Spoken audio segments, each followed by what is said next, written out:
powered by the Montana Television Network. This is the Noon News from Montana's news leader. Good afternoon, and thanks so much for joining us on this Tuesday. I'm Samantha Sullivan, and this is the Noon News. We are just learning that I-90 has reopened to a single lane in each direction between Hardin and the Wyoming state line as flooding continues to be a major concern around much of the eastern part of the state. The stretch of highway had been closed since Saturday due to flooding on the roadways. A release states there is still about 1 to 2 inches of water on the roadway right now, and drivers are being asked to reduce their speed and use caution while driving through. It's unclear when the highway will fully reopen. And east of Crow Agency in Powder River County, flooding has taken over streets in the rural communities. Roads are completely washed out, and crews are furiously trying to keep the water in check before more damage is done to infrastructure. Many roads have been closed, and the damage underneath is devastating.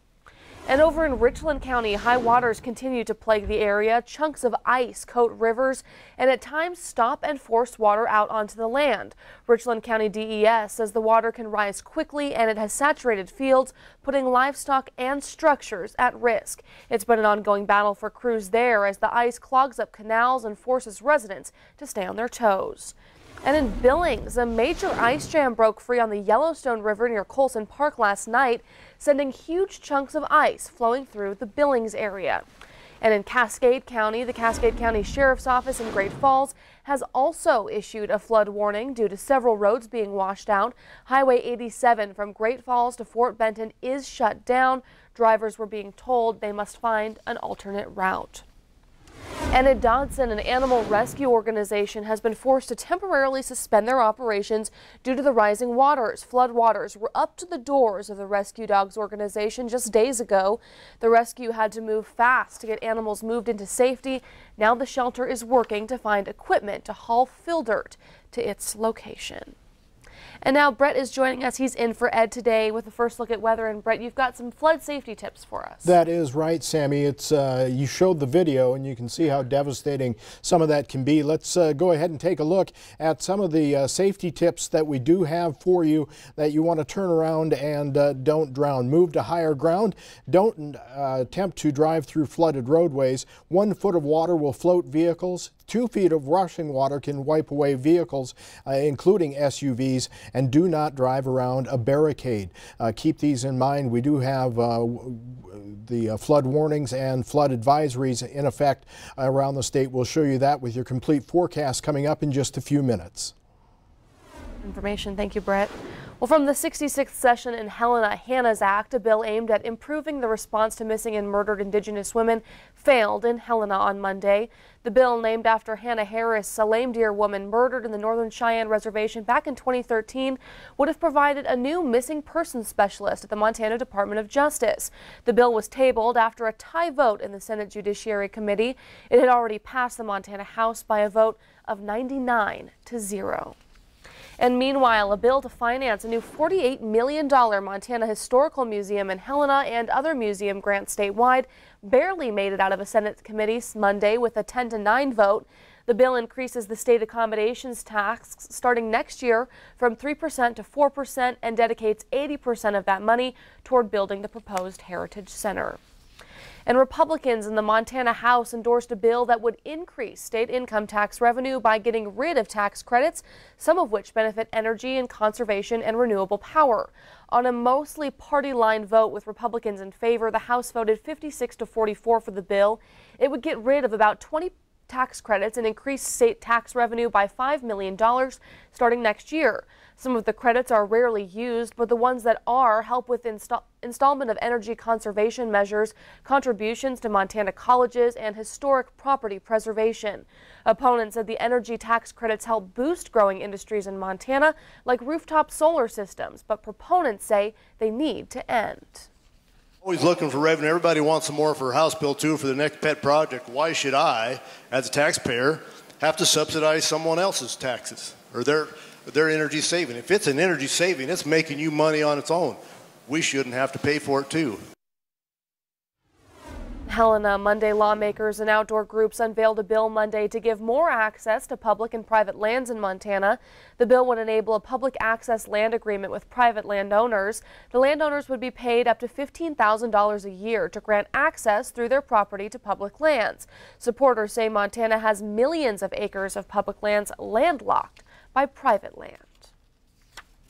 And in other news this afternoon, Montana Attorney General Tim Fox says it's been a privilege to watch as Highway Patrol troopers, along with the community, have pulled together in the wake of the shooting of Trooper Wade Palmer. And while the Evero shooting is the latest of several tragedies to befall MHP in recent years, he doesn't believe the danger will dissuade qualified men and women from wanting to serve. The shooting of Trooper Wade Palmer is the latest tragedy in a tough decade for the Montana Highway Patrol. When Trooper David Graham was killed in a head-on crash near Kalispell in 2007, it had been nearly 30 years since a trooper was lost in the line of duty. But that was quickly followed by the crash that killed Trooper Evan Schneider near Columbia Falls, and then Trooper Mike Haynes in another head-on with a drunk driver south of Kalispell. Then in 2010, Trooper David DeLate was shot and killed near Three Forks. I think anybody that's considering to be a first responder, again, whether it's fire service, medical profession, or law enforcement, have to understand that, this is a tough job, and that there are some challenges, and there are long hours, and you have to be willing to run to danger, as I said, and put sometimes your well-being behind those of the people that you serve.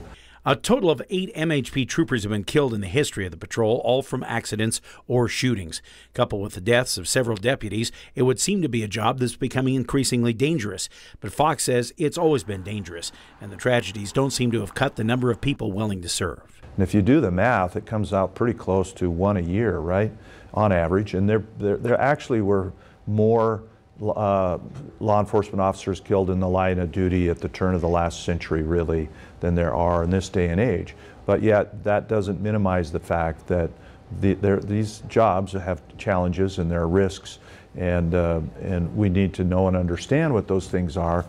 Do we make sure we have the right equipment, the right training, and that we do everything we can to keep our professionals safe, and we will continue to reassess and do that. In fact, Fox believes the outpouring of support from the communities and law enforcement in general following a tragedy like the Evero shooting underscores the honor that makes being a first responder such a profound career choice. That should be, for any young person trying to decide what they want to do with their life, should be very encouraging that they could be a part of a family and a profession that is so close-knit and so important to our communities that this would perhaps be a calling that they would answer. In Missoula, Dennis Bragg, MTN News. And meanwhile, MHP leaders are thanking the public for the continued outpouring of support for Trooper Wade Palmer and his family. At the MHP headquarters in Helena, there are several boxes of cards, letters, and packages people have mailed in for the family. Palmer is currently recovering at a hospital in Utah where after he was wounded in that shooting near Missoula earlier this month. MHP leaders have said his condition remains critical, but they are optimistic that he will continue to improve. Well, coming up here on the Noon News, charges have been dropped against an actor that police say faked a hate crime to get more money on his TV show. Those details when we come back. But first, things are warming up around much of the state today, but that's before winter weather moves back in. Brett's in for Ed this afternoon. His full forecast comes up right after the break.